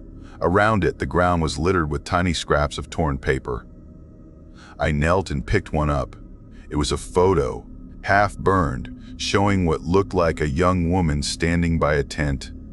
The back had a single word written in pencil, "Target." That was enough. We ran. Branches tore at my jacket, roots snagged my boots, but I didn't care. All I could think of was getting out of that forest alive. Caleb stayed close behind me, his flashlight off, whispering directions under his breath. At some point, I lost track of time. My lungs burned, my legs shook, and every instinct screamed that he was closing in. Then, through the fog, a faint glimmer, the reflection of metal. The road sign. Civilization. We burst out of the trees and stumbled onto a small dirt road just as the rain began to fall. Caleb finally got a signal and called for help. Within an hour, patrol cars arrived, lights flashing through the darkness like salvation. But even as the officers searched the woods, I couldn't shake the feeling that we were still being watched. When the search teams went in, they found more hides. 4 of them, each perfectly concealed, each containing notebooks, binoculars, and maps. Some of the notes dated back over a year, and inside one of the hides they found something that still wakes me up at night. A set of photos showing Caleb and me from earlier that week, eating by our campfire, resting by the stream, walking down the trail. Every image was taken from different angles, all from the tree line. The timestamp on the last photo was 2:17 a.m., the exact time I'd smelled the smoke that first night. That realization broke something inside me. They told us later that the area had been linked to multiple disappearances over the years. Solo hikers, couples, even a small group of college students. Most were assumed to have gotten lost, their cases forgotten as time passed. But now there was proof that someone had been watching, planning, hunting. The investigation stretched for months. Federal agents combed the mountains, found caches of supplies, even a hidden shelter deep in a ravine, complete with restraints, journals, and stolen belongings from missing hikers. But whoever had built that system had vanished without a trace. Caleb said once quietly, he knew they were coming. He always knows. For 2 days after the rescue, I barely spoke. The forest sounds still echoed in my ears, those soft, deliberate steps in the dark. Every time a floorboard creaked or wind brushed against the window, my heart jumped like a startled animal. Caleb was the same. He didn't sleep the first night in the ranger station. He just sat by the window, staring into the tree line, whispering that he could still smell the smoke. The Virginia State Police worked with federal teams to lock down the entire section of the trail. Agents in full tactical gear moved through the forest like ghosts, combing through every ridge and hollow. When they returned, their faces were pale. The first discovery came on the third day, a concealed observation post far larger than the one we had found. It was built into a hillside, lined with insulation and covered by a natural layer of moss and branches. Inside were sleeping bags, water purification gear, and a laptop powered by a small solar array. The files on it were encrypted, but the agents said it contained folders named after different states: Virginia, North Carolina, Pennsylvania, Vermont. That night, an FBI agent named Miller came to interview us. He was calm, methodical, and his voice carried that low, steady tone you only hear from men who've seen too much. "What you two found," he said, flipping through photos on his tablet, "isn't an isolated event. We've tracked similar disappearances up and down the eastern wilderness corridor. No ransom, no communication, no patterns except one. All victims were experienced hikers who preferred remote trails." He paused, showing us a photo. A family of 4, the same family described in the notebook we'd found. "They vanished 3 weeks ago," he said. "No remains, no tracks, nothing." I remember the silence that followed. Just the faint hum of fluorescent lights and the soft patter of rain on the roof. Then Caleb whispered, "He's not killing at random. He's studying us." Miller nodded slowly. "That's our working theory. Whoever's behind this knows fieldcraft, evasion, wilderness survival, and psychology. He learns how people move, how they panic, how they react when afraid. It's methodical." The word methodical felt too clean for what we'd seen, too small. 2 days later, they found the ravine. It was deep, narrow, and hidden beneath the dense canopy. The air down there was cooler, heavier, and reeked faintly of decay. At the base of the ravine stood a makeshift facility. Plywood walls, steel hooks, tarps stretched over crude frames. The place looked temporary, but organized, like someone had set up a mobile lab. Inside were restraints, basic medical equipment, and maps with coded markings. There were also personal items: watches, bracelets, pocket knives, driver's licenses, all belonging to people reported missing between 2018 and 2024. One of the agents came out retching. Another just walked away, shaking his head. When they brought out the boxes of notebooks, Caleb grabbed my arm and whispered, "We weren't the first ones he watched." That night, the agents debriefed us again, and that's when we learned something that still haunts me more than anything else. Among the evidence was a folder labeled Obsidian Protocol. Inside were coordinates, supply lists, and detailed notes on human tracking and containment techniques. Military-level precision. The agent said it looked like part of a training manual, not the work of one man. Miller looked tired when he told us. "We believe this is a network," he said, "not just one hunter. There are others, maybe a dozen, maybe more." That realization hollowed me out, because I kept thinking about all the people who disappear every year in the Appalachians, the ones they blame on bad weather, getting lost, wild animals. Maybe they weren't accidents at all. When we were released a few days later, Caleb insisted on driving home alone. I wanted to stay in touch, but he said, "Ethan, I need distance. From the woods, from all of it." He looked 10 years older, his voice cracked like brittle wood. The following week, I started getting nightmares. I'd wake up drenched in sweat, my phone screen glowing beside me, that same unsent message back on my screen, "Don't follow me." I deleted it again and again, but somehow it kept reappearing every few nights. I started drinking coffee at 3 a.m., afraid to sleep. My wife said I was becoming someone else, paranoid, jumpy, silent. She tried to convince me to see a therapist. I couldn't, because how do you explain that you can still feel someone's eyes on you even when you're inside your own home? One night, around 2:20 a.m., I heard that same faint crackling smell, burned pine. I walked outside, half expecting to see smoke. The street was empty, still, only the trees whispering in the dark. But on the porch rail, someone had left something. A small stone, smooth and gray with a symbol carved into it. The same triangular marking I'd seen on the map from the hide. That was the night I realized he, or they, were still watching. Months passed.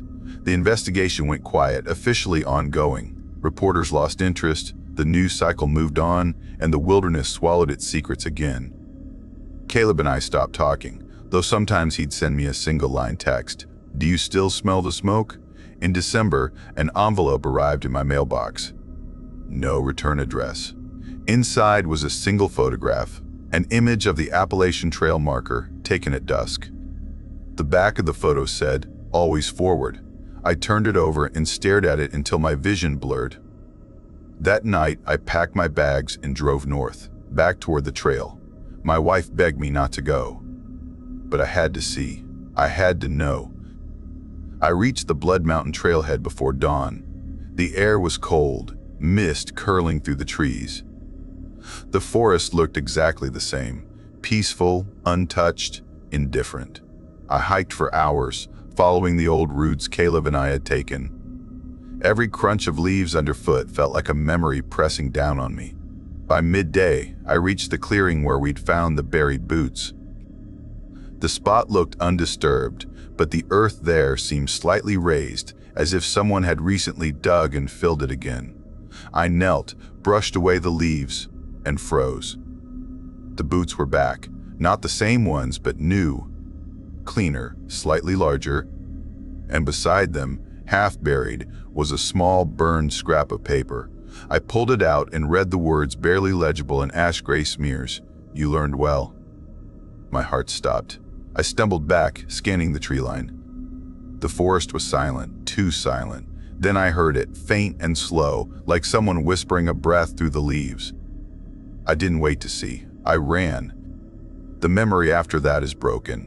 Flashes of light, branches whipping against my face, my chest heaving as I reached the truck. When I looked in the side mirror, for just a second, I saw something standing on the ridge. A figure in dark gear, still and watchful, the setting sun glinting off what looked like binoculars. Then he stepped back, swallowed by the trees. That was a year ago. Since then, I've moved far from the mountains. I no longer guide, no longer teach survival. I barely go outside after dark. But sometimes, when I'm half asleep, I still see that last photo the agent showed me, the one recovered from his hide. It showed Caleb and me sleeping in our tents, taken from no more than 20 feet away. The timestamp was 2:17 a.m., the same night I smelled the smoke, the same night my phone wrote that text. And here's the part that still eats at me. I zoomed in on that image before they took it away. And behind my tent, barely visible in the dark, was another figure, crouched low, holding a camera. But next to him was a second silhouette, taller, broader, watching him. So maybe Miller was right. Maybe it was never just one. Maybe the hunters have always been hunting each other. And maybe that's why they're still out there, silent, unseen, waiting for the next set of tracks to follow.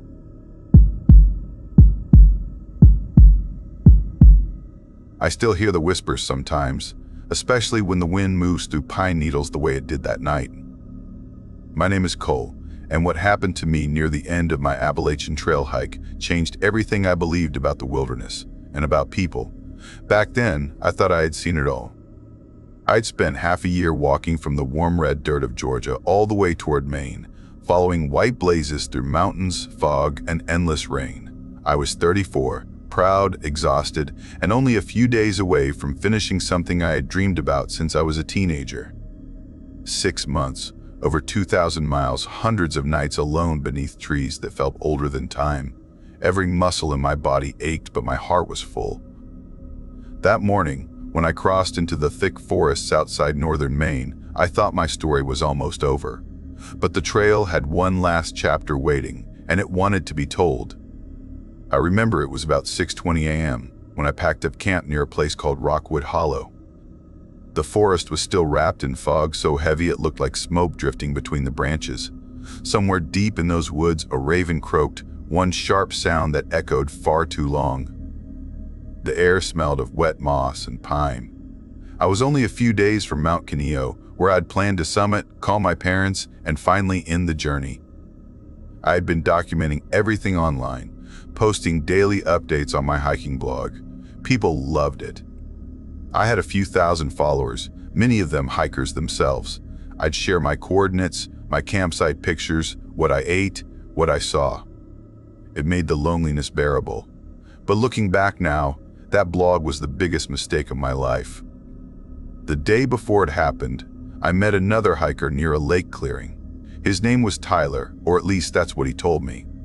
We talked for maybe 10 minutes. He was older, mid-40s, calm voice, well-kept beard, clean clothes. He looked more like someone on vacation than a man living out of a backpack.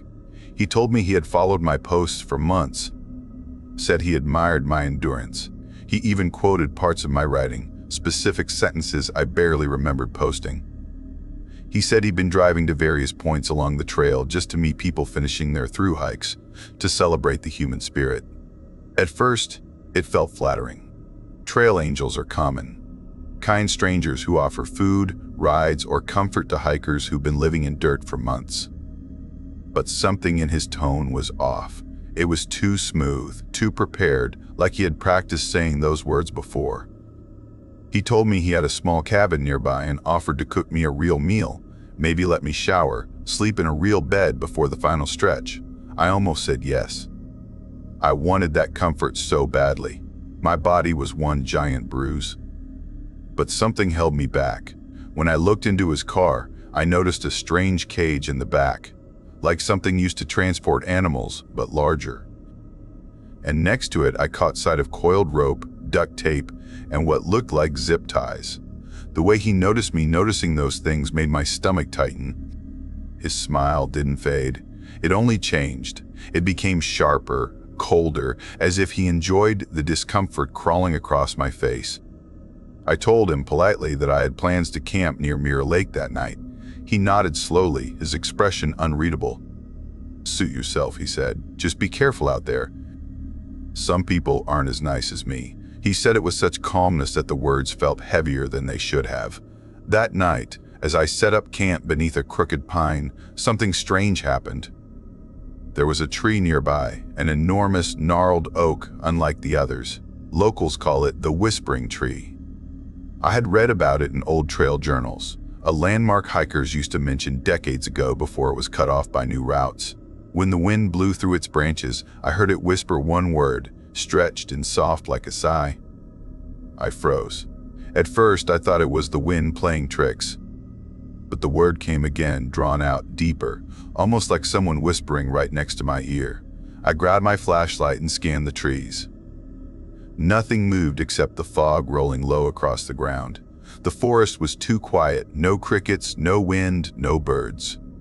Just that word, drifting between the branches. I'd barely slept that night. Every sound felt sharper, every shadow had a pulse. At 2:17 a.m., I woke to the feeling that someone was standing just beyond my tent. I didn't hear footsteps, but the silence itself felt wrong, like something was waiting. I reached for my knife and whispered, "Who's there?" No answer, just the whisper again, this time closer. Stay. When I finally built the courage to unzip my tent, the forest was empty, except for a deer standing at the edge of my campfire glow. It was perfectly still. Its eyes reflected the light, glowing like coins.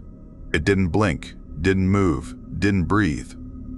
It stood there for what felt like hours, staring straight into me, like it was watching for something behind me rather than at me. When I finally threw a stick in its direction, it didn't even flinch. That was when I packed my gear and started walking, even though it was still dark. By sunrise, I thought I'd put enough miles between me and that nightmare. But that was when I found something tied to a tree beside the trail, a note. It said, "You should have stayed." The handwriting was neat, careful, written in black marker on a piece of torn map paper. That was the moment I realized the whispers hadn't been from the wind, someone was following me. The rest of the day was a blur of nerves and fear. Every time a twig snapped, I turned. Every crow call made me flinch. My own heartbeat sounded too loud in my ears.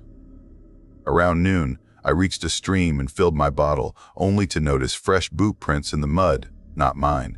Heavy, wide prints. The same brand of hiking boots Tyler had been wearing. By 5:40 p.m., the light was fading. I reached a narrow ridge called Devil's Hollow, a part of the trail where cliffs dropped away on both sides. It was supposed to be beautiful, but all I felt was exposed. That was when I heard it again. Footsteps, faint at first, then closer. I turned and saw movement between the trees, the flash of red fabric. "Tyler," I called, pretending not to be terrified. "That you?" Silence. Then a voice answered, calm, low, deliberate. "I told you some people aren't nice." He stepped out of the shadows, holding something that looked like a telescoping baton. His face was still, eyes dead of emotion. "Don't make this harder than it has to be," he said. My instincts screamed, and I ran.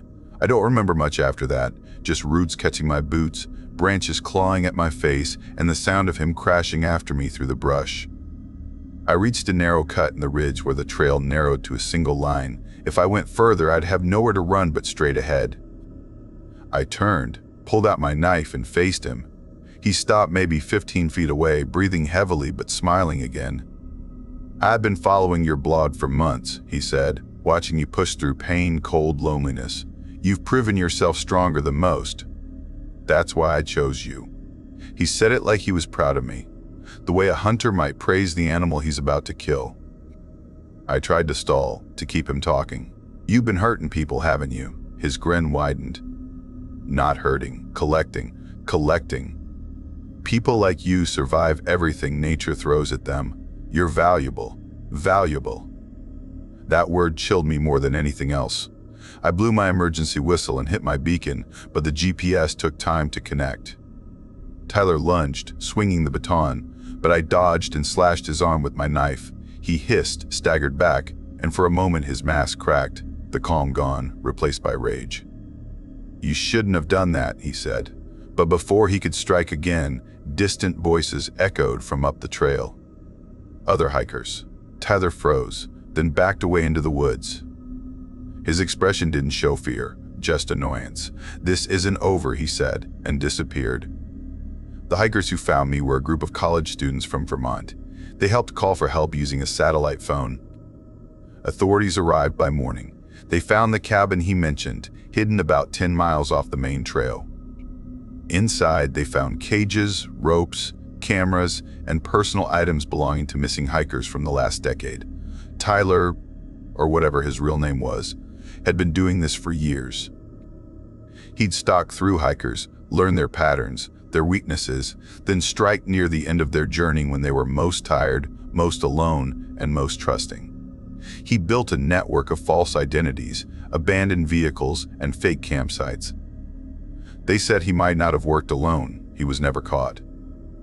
The authorities think he escaped north into Canada, maybe under another name. I finished my hike with a police escort 2 days later. I reached the summit of Mount Canillo at 10:42 a.m., standing there in silence as the wind tore through the peaks. I should have felt victorious. Instead, I felt hollow, because I realized something I can't forget, that the most dangerous predators aren't wolves, or bears, or mountain lions.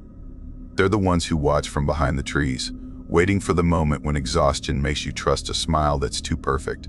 Months later, the FBI contacted me again.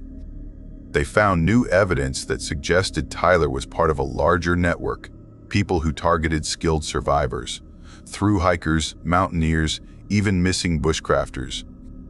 Apparently, the wilderness isn't as empty as it looks. Now, when I hike, I keep my routes private. I don't post updates. I don't tag locations. And when I hear whispers in the trees, I never ignore them. Sometimes, when I pass a certain type of oak, the wind moves through the branches just right, and I swear I still hear it. A soft, stretched word carried on the air. Stay. I keep walking. Because I know now what it really means. It isn't a warning. It's an invitation. And somewhere out there in the endless woods, someone is waiting for the next hiker who doesn't listen. I was never supposed to go back there. That's the first thing I need to admit, because even now, when I think about that forest, my hands shake. I still see the shape of the trees pressed against the inside of my eyelids when I try to sleep. I can still hear the creak of that ladder, metal twisting under someone else's weight. My name's Thomas Leo, and back in late October I took a road trip I thought would be a quiet weekend adventure. A solo hike through a forgotten section of the Appalachian Trail, somewhere deep in the northern ridges of Virginia. For months I'd been chasing the quiet. I worked maintenance for a city park system, fixing benches, trimming trees, cleaning up after people who never looked back. I'd grown sick of the city's noise, the car horns, the lights that never went out. I needed solitude, that kind of deep silence you only find miles away from anyone else. I'd always loved the idea of abandoned places, the stories they held, the things left behind. That's how I found it, an old fire lookout tower deep in the forest. I read about it in some forgotten hiking forum buried on the internet, the kind of post written by someone who'd vanished years ago.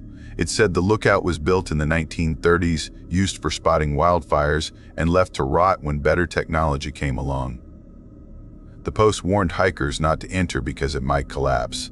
Still, people had gone, years ago.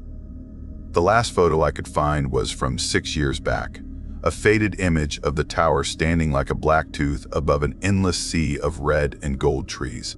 I thought it would make the perfect overnight stop. The drive took me 4 hours from home. The asphalt ended long before I reached my pin on the GPS. I parked in a small ditch off a dirt road, my tires sinking in wet leaves. The air smelled like pine and rain. I shut off the engine, stepped out, and listened. Nothing but wind. No cars, no birds, just the forest breathing. I slung my pack over my shoulder, enough supplies for 2 nights, and started the climb. There was no trail, no marker, just me and the GPS in my hand, moving through wild terrain. The deeper I went, the darker it got, the branches locking together overhead like bony fingers. The ground was slick from the rain, roots curling like veins under the soil. I walked for almost 4 hours, the forest swallowing sound, the only noise my own breathing. The closer I got, the older everything felt. The trees grew thick and gray with moss. The smell of damp earth turned metallic, like rust. I was sure I was lost more than once, but then, through the trees, I saw it. The tower, its silhouette cutting against the dying orange sky. It was still standing. The paint was long gone, the wood beneath blackened by time, but the structure looked steady enough. I ran my hand against the beams, rough, solid, cold. The metal ladder leading up creaked when I tested it but didn't shift. I should have stopped there, but I didn't. I climbed. Every rung groaned under my boots, each one colder than the last. The forest shrank below me until I was above the treetops, staring out across a rolling ocean of color and shadow. The sun was setting fast, the world fading from orange to deep red to black. From up there, I couldn't see a single sign of civilization. No lights, no roads, nothing. Inside, the lookout was small, maybe 12 feet by 12 feet. One room with a single bed frame rusting in the corner and a half-collapsed wooden desk under a wall of cracked windows. A breeze pushed through the gaps in the glass, whistling faintly like someone humming off-key. I set down my pack, unrolled my sleeping bag, and cooked a meal on my small camping stove. When I looked out, the last of the daylight was gone. Night had swallowed the forest whole. The silence was absolute. I sat on the outer ledge, watching the horizon disappear. I'd never felt more alone, and never more alive. But that changed when I saw it. At first, I thought it was just a trick of the wind, a shimmer of light between the trees. Then it moved, a small orange glow flickering between trunks far below. It wasn't steady like a flashlight. It danced, swaying, like a flame, like a torch. No one should have been out there.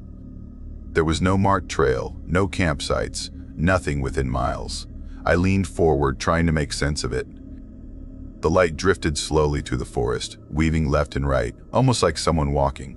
I thought maybe it was a fire, or maybe another hiker like me. But the way it moved, it didn't seem right. Then, just as suddenly, it vanished. I stared for 10 long minutes, waiting for it to appear again. Nothing. The forest below sank back into darkness, quiet as a tomb. Eventually, I told myself it was probably just a trick of the light or maybe a reflection. I went back inside, crawled into my sleeping bag, and tried to sleep. But my mind wouldn't stop replaying that faint orange glow moving through the woods. I must have dozed off because the next thing I remember was waking to a sound, faint, metallic, the creak of the ladder. At first I thought it was the wind, but then I heard it again, louder, deliberate. Someone was climbing up. My body froze. I sat there staring at the door. The sound came in rhythm, one creak, a pause, another creak. They were coming closer. I grabbed my flashlight and waited, barely breathing. My heart hammered so loud it drowned out the sound for a second. I was sure they were almost at the top when it suddenly stopped. Then, nothing. I waited what felt like forever before stepping outside. The cold hit me like a wall. I slowly moved around the ledge, light trembling in my hand, and leaned over the side. No one was there. The ladder stretched down into the black forest, untouched. That's when I heard footsteps behind me, fast, heavy. I turned and caught just a glimpse, a shadow darting past the windows on the other side of the tower. I didn't think, I just reacted. I swung my legs over the side and started down the ladder as fast as I could, every muscle screaming. My hands slipped, the metal slick with dew. I heard movement above me, something stepping onto the ledge, pacing back and forth. I didn't look up. I just climbed. Halfway down, I glanced up once and saw it. A head leaning over the railing. Pale, watching me. I hit the ground hard, stumbled, and ran into the woods without a single look back. I don't know how long I ran. Hours, maybe. My flashlight beam bounced off trees, off shadows that looked too human to be real. My GPS guided me through the blackness until I finally found the dirt road. My car was there, waiting exactly where I'd left it. But the strangest thing? It was clean. Not just normal clean, polished, spotless, as if someone had just washed it. There were no leaves on the hood, no dust, no sign I'd left it sitting under trees for almost a full day. I didn't think. I got in, started the engine, and drove until sunrise. I didn't tell anyone at first, but then weird things started happening. A week later, I noticed something wrong with my phone. I'd taken a few photos on the hike, the forest, the tower, a selfie before sunset. When I scrolled through them, I froze. In every picture behind me, there was someone. A tall man standing just at the edge of the frame, his face turned toward the camera, pale and blurry like smoke. He was never there in person, I swear. The more I looked, the worse it got. In one, he stood halfway up the tower ladder, eyes wide open. In another, he was behind me in the woods, barely visible between the trees. And in the last photo, the one I took before I left the tower, he was standing inside, next to the bed frame. I deleted them all. But sometimes, when my phone's screen goes black, I swear I still see his reflection, faint and waiting. After that, I stopped hiking, but I couldn't stop thinking about what I'd seen. About that night, about the clean car. So, 2 months later, I went back, just to the road, not the trail. I wanted to prove to myself it was real, that it wasn't my imagination. That's when I saw it. The same car, mine, parked exactly where I'd left it the first time. Except this wasn't my car. My actual car was parked in my apartment lot back home. But this one was identical. Same color, same plate. Same small scratch on the mirror. It looked like it had been sitting there for years, leaves piled against the tires, windows clouded with grime. I didn't get out. I just sat there on the road watching it from my window, while the forest around me whispered and shifted. And then, as the wind moved through the trees, I saw the faintest flicker of orange light deep inside the woods. The same flickering glow, moving slowly between the trunks. It stopped near the tower's shadow. And this time, it didn't vanish. It grew brighter, closer, like something walking straight toward me. That was the last time I went near the Appalachian Trail. But sometimes, when I wake up late at night, I still hear it, that faint metal creak, somewhere outside my window, like someone climbing up a ladder that isn't there. And every morning since that trip, I find my food on the counter, half-eaten, the wrappers neatly folded, as if someone carefully took what they wanted and left the rest. I live alone. Or at least, I used to think I did.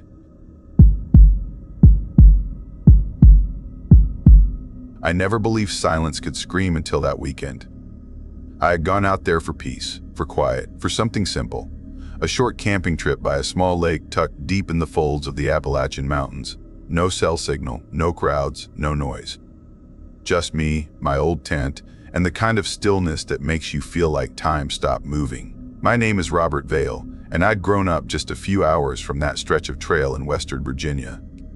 My dad used to take me out there when I was little, teaching me how to tie knots, build fires, and read the forest like a map. He always called that lake Echo Hollow, though it wasn't marked on any official maps. You could only reach it by following a thin deer path that twisted for miles through thick birch and pine. I hadn't been back since he passed, and I guess a part of me thought going there might help me feel close to him again. It was supposed to be quiet reflection, nothing more. The first day was perfect.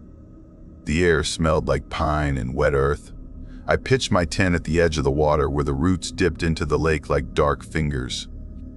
The ripples caught the last gold of the afternoon sun, and I remember thinking it looked almost too peaceful to be real. I fished a little, made a small fire, cooked beans straight from the can, and fell asleep listening to the crickets and the gentle slap of water against the shore. When I woke up the next morning, everything was still, the kind of still that feels deliberate, like the forest itself was holding its breath. I decided to walk around the lake, partly out of habit, partly to stretch my legs. It wasn't big, maybe a half-hour walk to circle it. I must have made that loop 3 or 4 times throughout the day, just pacing and thinking. Every step was familiar, every tree, every curve of shore, until it wasn't. On my 4th lap, I saw something I swear hadn't been there before: footprints. They were pressed deep into the damp soil just beyond the tree line, human, barefoot. At first, I thought maybe I'd somehow missed them earlier, but there was no way. They were too fresh, the edges still wet and clean. Whoever had made them had been there recently, maybe within an hour. And that was the first crack in my piece. That lake was hidden, forgotten. I'd been there dozens of times since childhood, and never, not once, had I seen another person, not even old campfire remains. So seeing someone else's bare feet stamped into the mud felt wrong, like someone had stepped into a place they weren't supposed to know existed. I crouched to get a better look. The prints led from the edge of the lake, as if the person had been standing there, watching the water, and then turned sharply into the forest, vanishing into a tangle of brush. I don't know why, but I felt a cold weight in my chest. My skin prickled. I tried to tell myself it didn't matter. Maybe some local kids, maybe someone hiking off trail, but deep down, I knew it didn't make sense. There were no roads, no nearby houses, nothing but endless woods. I didn't follow the prints. I just went back to my campsite and tried to shake the feeling that I wasn't alone. As the day slipped into evening, the quiet grew heavier. Even the birds had stopped calling. I sat by the fire trying to distract myself by roasting marshmallows and watching the sparks drift up into the dark. But every now and then, I'd glance toward the tree line, half expecting to see movement. By 7:45 p.m., I was convincing myself I was paranoid. But when night truly settled, that fragile logic began to crumble. It started with the sound of footsteps. Slow, careful, coming from the trees behind me. I froze, my heart thudding. The fire crackled, throwing faint orange light into the dark, and for a second I thought I saw movement, a flicker of shadow between the trunks. I stood up and turned toward it. Then 2 shapes stepped out of the darkness, a man and a woman. They stopped just at the edge of the firelight. I couldn't make out their faces, only their outlines, still and silent. The woman's hair hung long and tangled. The man's shoulders were hunched forward. I raised my hand slightly, trying to sound steady. "Can I help you?" The woman jerked, and then suddenly sprinted back into the trees, vanishing into the dark. The man didn't move. He stood there for several seconds longer, staring, silent. Then he turned his head slowly toward the direction she'd gone. That's when I noticed. He wasn't wearing shoes. His bare feet were caked with mud. It hit me all at once. Those prints, they were his. I asked again, louder this time, who he was. Who he was. He didn't answer, just turned away and walked back into the woods without a sound. The forest swallowed him completely. I can't describe how deeply wrong that moment felt. It wasn't just fear. It was confusion mixed with something ancient and instinctive, like every cell in my body knew I shouldn't be there anymore. I packed my things fast, barely thinking. My tent, my lantern, my food, everything stuffed into my pack in minutes. The fire was still burning, but I kicked it apart, scattering the logs so it would die down once I left. I slung my bag over my shoulder and started toward the path that led back to my truck. The trail wound through about 4 miles of dense woods. Usually, it took me around 2 hours to hike it. That night, it felt endless. For the first half hour, I could barely breathe. I kept glancing behind me, expecting to see that man following. The trees were black outlines against a darker sky. The only sound was my boots on the dirt, until it wasn't. Somewhere behind me, leaves crunched. I froze. The sound came again. Soft running footsteps, maybe 30 feet away, moving fast through the brush. I spun, shining my flashlight toward the sound. Nothing, just trees. But my light caught something strange on the ground, more footprints, bare ones. New. I kept walking faster. 10 minutes later, it happened again, this time on the other side of me. A faint sprint, then silence. Whoever they were keeping pace with me, darting between trees, never close enough to see. It was like being hunted. At one point, I heard something else. Not footsteps this time, but a sound that made my blood go cold. A baby crying. It came from somewhere deep in the woods, far from the trail, a weak, distant wail, rising, then fading again. I knew there were no houses for miles, no roads, no chance anyone could be out there with a baby. But the sound came again, a little closer. I broke into a run. My breath came in short bursts, my flashlight swinging wildly. Branches whipped my face. I didn't care. I just needed to reach my truck. I could almost feel something moving parallel to me through the trees, staying just out of sight. At 2:17 a.m., I reached the clearing where my truck was parked. My heart was pounding so hard I could barely get the key into the lock. And that's when I saw something move behind the truck. I froze. Something crouched low to the ground, pale and thin, like a person covered in ash. For a second, I thought it was an animal, but then it lifted its head and I saw a face, blank, hollow-eyed, mouth slightly open as if in surprise. Then it moved fast, too fast, slipping into the woods without a sound. I jumped into my truck, slammed the door, and started the engine. Headlights cut through the trees, and for a brief moment, I saw the outline of a woman standing at the edge of the forest. Her hair matted, her skin the same pale color as the figure by the truck. She raised her hand like she was waving or warning me. Then she stepped back and disappeared into the dark. I drove until the sun started rising, until I was miles away from that place. When I finally pulled over at a gas station, my hands were still shaking, and that's when I noticed something on the back seat. My camera. I didn't remember putting it there. I picked it up, half expecting it to be dead, but the battery was still full. I flipped through the pictures, just shots of the lake, the trees, the campfire. Then one photo I didn't remember taking. It was time-stamped 2:47 a.m. The picture showed the front of my tent, dimly lit by the dying campfire, and crouched just outside the entrance was a figure, pale, naked, eyes wide open, staring straight at the lens. When I got home, I deleted the photo. I told myself it must have been a trick of the light, maybe even someone messing with me, though deep down I knew better. A week later, my neighbor knocked on my door. He'd found my dog, Max, wandering near his property. Max had gone missing 3 days earlier. I ran to get him, and at first, I was so relieved I didn't notice anything strange. He was clean, too clean, like he'd just been bathed. But when I knelt to pet him, he flinched. And he wouldn't look at me, not once, just stared toward the woods behind my house, ears flat, tail between his legs. Sometimes, at night, he still growls toward the trees, low and steady, like he sees something out there that I can't. I haven't been back to Echo Hollow. I don't plan to. But every now and then I dream about it. About the lake, the woman's pale face, the sound of crying echoing through the dark, and the feeling that somewhere, just out of sight, they're still walking barefoot through those woods. And in those dreams, I always wake up to the same sound. Soft footsteps, moving closer,